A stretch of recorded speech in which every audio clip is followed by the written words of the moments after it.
Et nous allons aller en face, de l'autre côté du tunnel sous la Manche. Bonsoir Clément Le Goff, vous êtes notre envoyé spécial à Folkestone. Pourquoi la Grande-Bretagne fait-elle à ce point figure d'Eldorado ? Eh bien Marie, plusieurs raisons à cela. Et d'abord, la langue. Beaucoup de migrants syriens, érythréens, soudanais parlent anglais et souvent ils ont un rapport avec le Royaume-Uni. Quelqu'un de leur famille, un cousin, un oncle qui habite ici et qui peut les accueillir. Et puis il y a bien sûr la raison économique. Il y a moins de chômage et plus de possibilités de trouver un emploi non déclaré. En tout cas, je peux vous dire que l'exaspération grandit ici dans le sud de l'Angleterre. Je vous propose de regarder ce reportage réalisé avec Laura Calmus.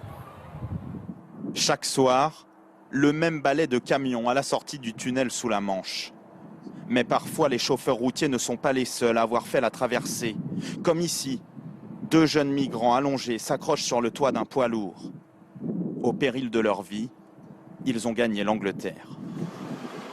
Pour les chauffeurs routiers, c'est devenu une angoisse. Dominique Galéja inspecte désormais chaque recoin de son camion après avoir traversé la Manche.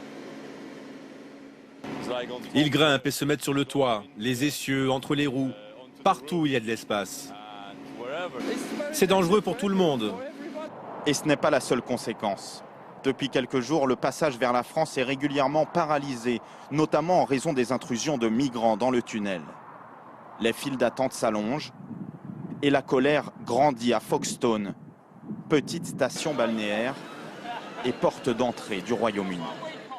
Il faut trouver une solution, ça fait trop longtemps que ça dure et ça commence à affecter notre économie. Les Français devraient faire davantage pour empêcher les migrants de venir. Ils n'en font pas assez. Signe de la tension qui augmente, hier 2 manifestations ont eu lieu au même moment dans la ville. D'un côté, des habitants qui demandent un meilleur accueil pour les migrants. On est bouleversé par ces gens qui meurent en essayant de traverser le tunnel. Ça fait déjà 9 morts depuis moins d'1 an, dont un enfant de 13 ans.